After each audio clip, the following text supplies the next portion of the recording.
welcome to In Our Community. I'm Suzanne Barnett, your host, and tonight we are going to have an evening of poetry, and I am so pleased to have three wonderfully talented guests: Nancy Halbert, Robin Frank, and Brian. I know your name so well. Kraker. I'll never forget that. Anyway, before we really talk about each one of you, we're going to start with Nancy and your poetry. Thank you. It's nice to be here. This is a poem I wrote. It's called Whispers to the Soul.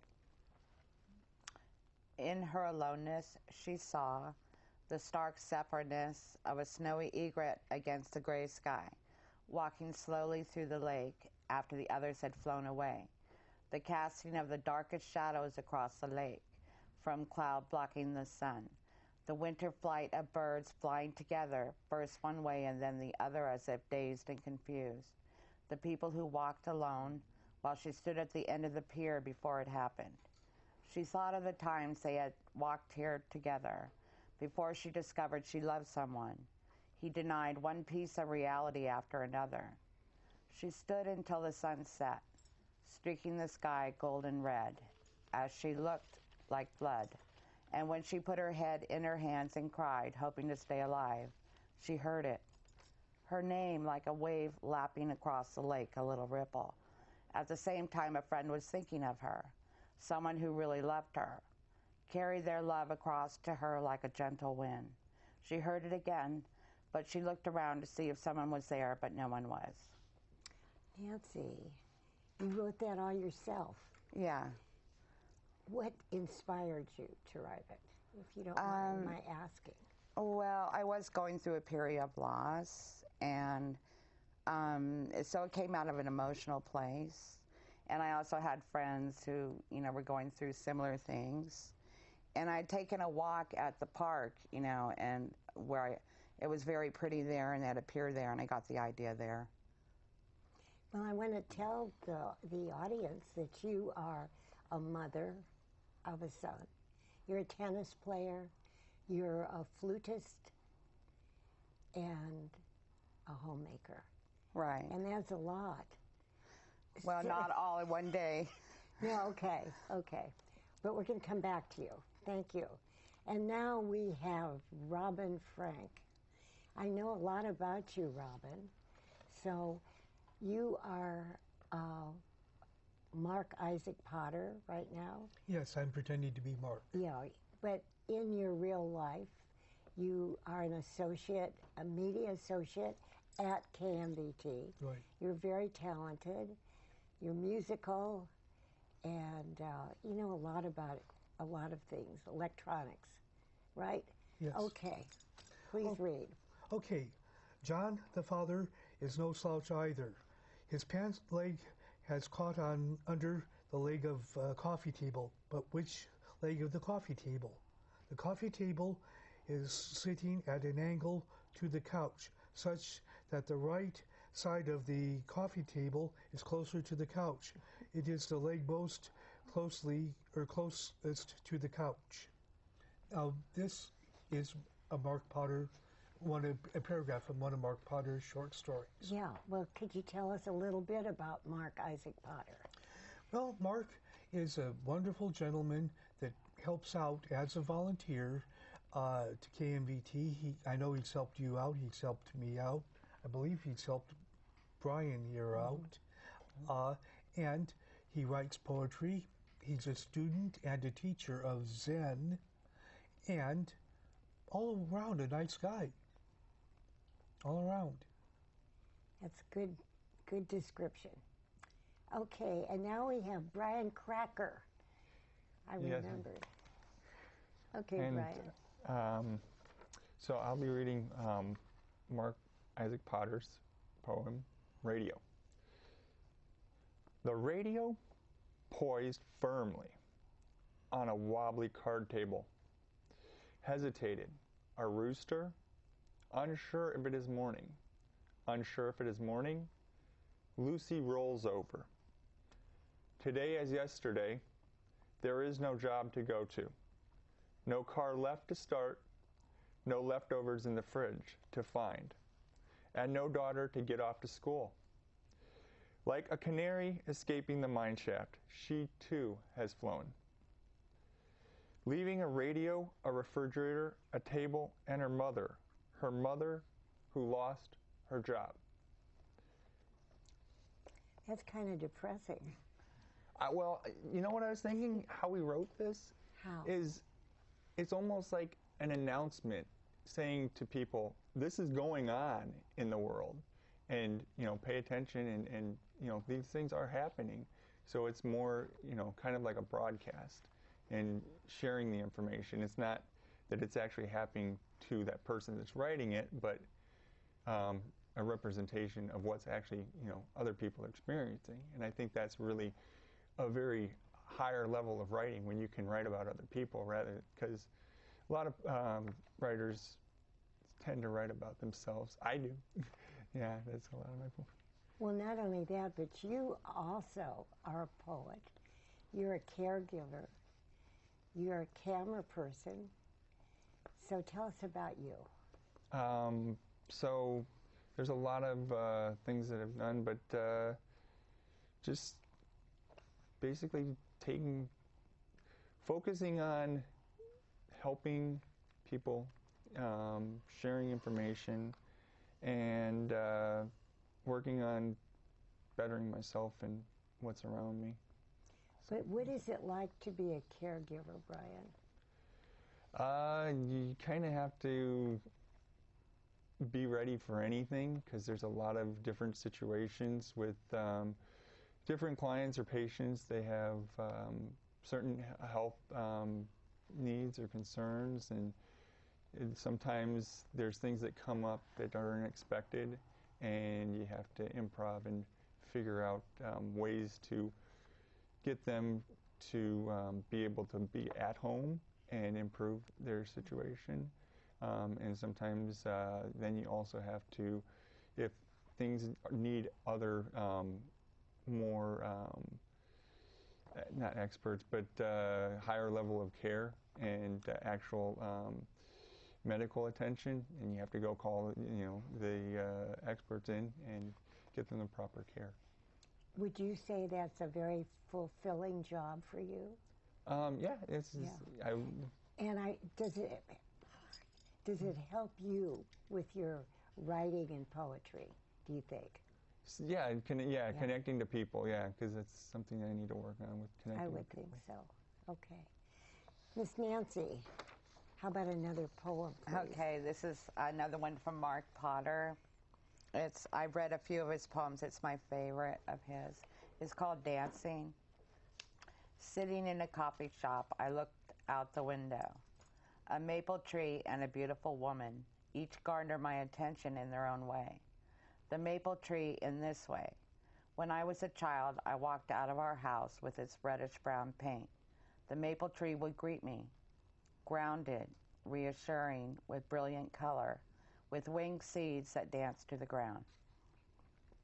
Mark has such a vivid imagination, doesn't he? Yeah. And I think he does a good job of getting it down on paper. Yeah. And you're a good reader. Thank you. Okay, this is another paragraph. Yet it is true his son should have been in school, except for the fact the teacher demanded that Rayleigh be kept back a day for his outrageous outbursts yesterday in the first grade. Inside of Rayleigh's classroom, the walls are vomit yellow. Vomit yellow walls. Yeah. No one would know for another 12 years that Ryan has a disease entitled xanthrophobia, a fear of the color yellow. Sorry about the xanthrophobia. It doesn't look like it's spelled. That's okay. Okay, what do you think about that one? Well, there are many different things, phobias. All of us have some sort of either desire or fear. I find it slightly unusual color yellow myself, but on the other hand, certain colors of blue affect me in means of I have difficulty seeing. Like if there's something and the background is the right color blue, I have difficulty actually seeing it. I mean, it doesn't cause fear, it doesn't cause pain, it's just that I may not see it if it's against that color or shade of blue. So it's a medical fact. Yeah. Okay. Thank you. Brian. Okay. This poem is also by Mark Isaac Potter, called School Bus, Ohio, circa 1953. Dear School Supervisor, I for one am happy to drive the older bus this winter. I like the way the old school bus sounds. The doors on the old bus are louder, which makes them easier to hear in a blizzard, or when the kids are yelling. Is that it? Mm-hmm. Yeah. What do you think of that one? I like how he describes the school bus, and you can kind of get a feeling about the just buses and like school buses. They don't really have school buses anymore, from what I understand. Most students are taking public transportation now. I like the way you read. You're very dramatic. Just trying to, do justice to his work. Right. Yeah. Okay. Yeah. Nancy, your turn. Do you have any more I only of had yours? 2, so. Well, we have to get another one for you. Do you want? I can. I'll read another one of his is fine. Where are yours? You can read Cornflakes. Okay. Nancy, or the other one above more it. of your poetry? I was only supposed to read 2 as far as I knew, so. Okay. An event conducted in black. Last night for dinner, I had hot dogs with hot dog buns. No, it is not obvious that where there are hot dogs, then hot dog buns are also residing. There is a large plant, perhaps 12 or 14 feet tall, in front of the funeral home. Part of the year it has purple flowers. He does a lot of free associating. That must mean he has a very fertile mind. I think his poetry is whimsical sometimes. Yeah. And humorous. Yeah. Oh, yeah. Okay.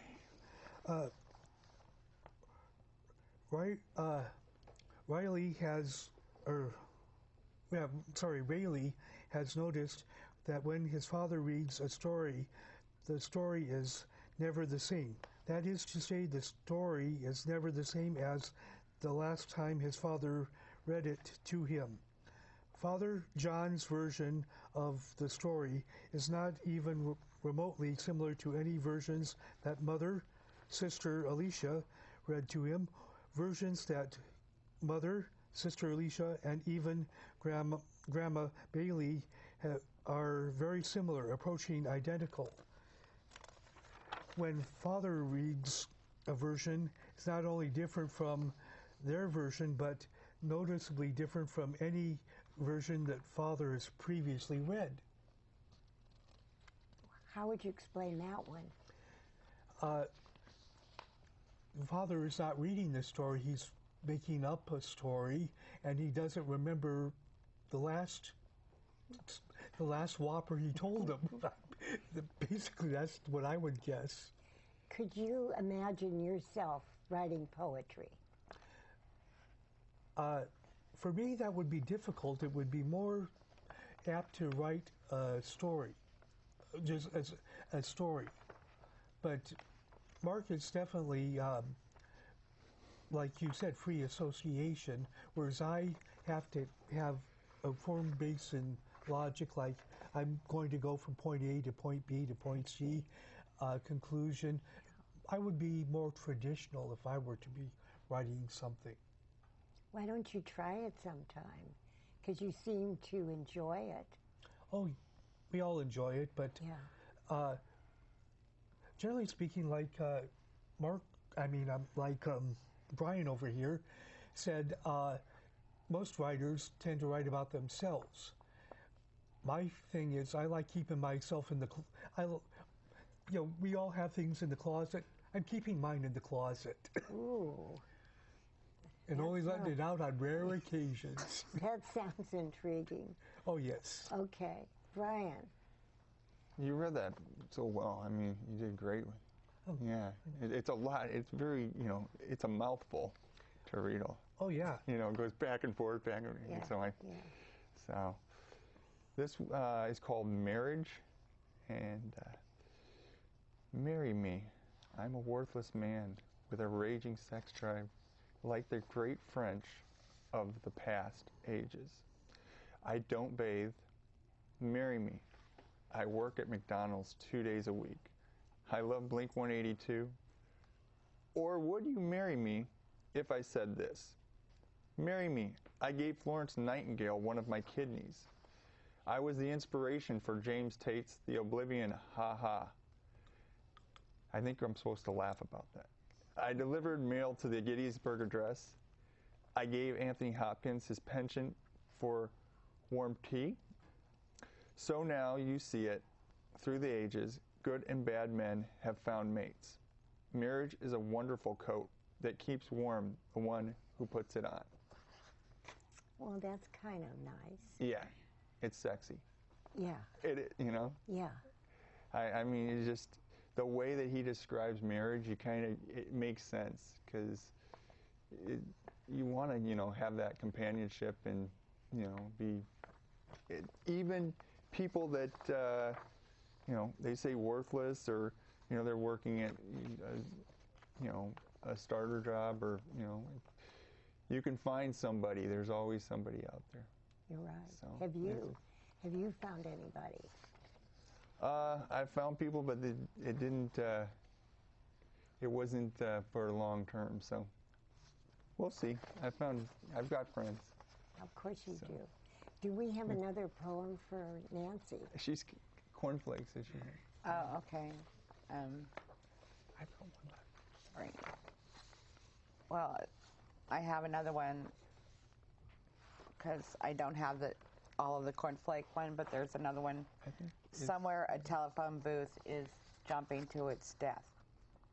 Coming this way, not stopping, turning his head ever so slowly to look at the various cans. French cut green beans, beets, generic pasta sauce, so-called baby corn. Like a fan on slow, he turns his head back and forth. I see now that he has the hands of a truck driver. That is to say, large weathered hands, dark gray hair, streaked with white hair, and some places balding quite markedly. Next is the fresh fruit. For this he has to lower his head slightly, so as to actually be looking at it. He touches a candy bar and a quart of whole milk in his large cart. No one except me, myself, is looking at him.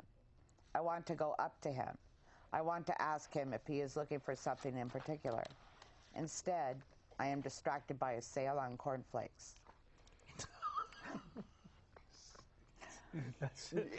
You read the whole thing. Yeah. Sorry, it kind of cut off in between. Oh, okay. Yeah. Sorry about that. It's okay. So what would you think of that one? Well, I think it's really great, and I think the last line makes it. I mean, it goes on and on about this truck driver, and then he's just... I'm assuming it's a woman with, sorry to say this, attention deficit. Looking at a guy and gives him up for a bowl of cornflakes. I mean, I've lost to many things, but not a bowl of cornflakes. Well, it's really interesting how art, poetry, music, everything affects each one of us in a different way. And I think if something can give us a positive feeling, laughing is probably they say one of the best medicines. or resonates with you in some way. It does. It does. Definitely. Yeah, Mark does a great job at validating and sharing, different experiences that people have and things that they go through. And I think it takes sensitivity. And I kind of think you're born with that. Do you agree or not? Yeah, I think you're just born that way. Mark's very compassionate. Yeah. Yes. And funny. Definitely. And funny.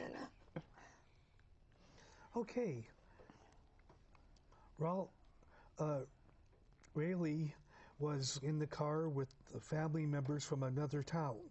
The 1996 Chevy Impala, said to be safe but also unforgiving, threw little Riley, bright yellow blanket and all simultaneously into the front seat where Tony and Lucy were already dead, and also into the past of his grandfather's life and also into the past of his great-grandfather's life, the original builder of their lovely home.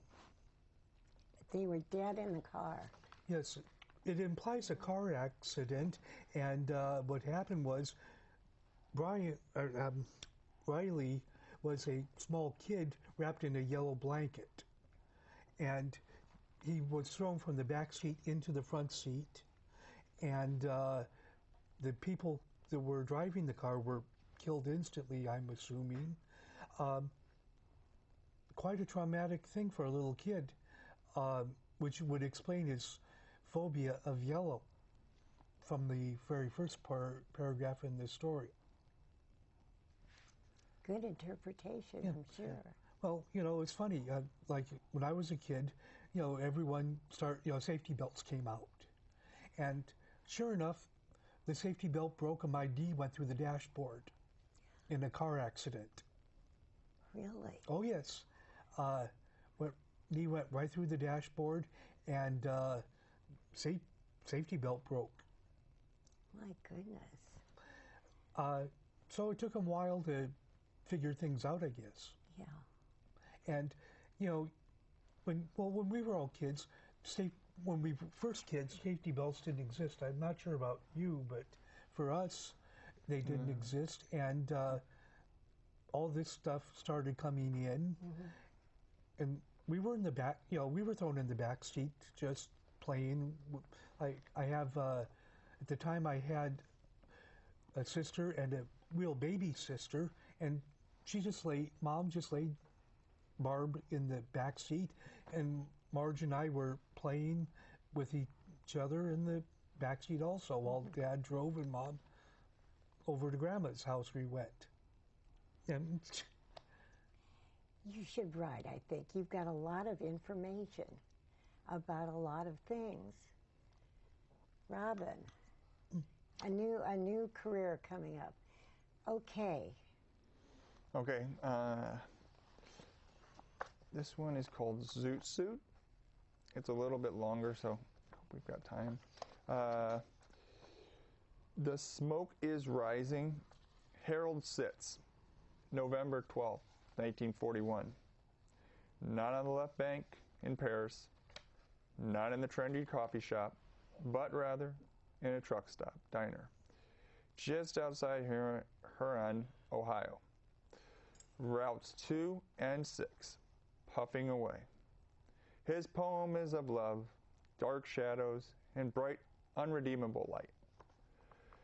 The frigid truck stop diner is full of grease, Crisco, motor oil, U-joint lubricant, transmission oil, and the laughter of truckers. There we go.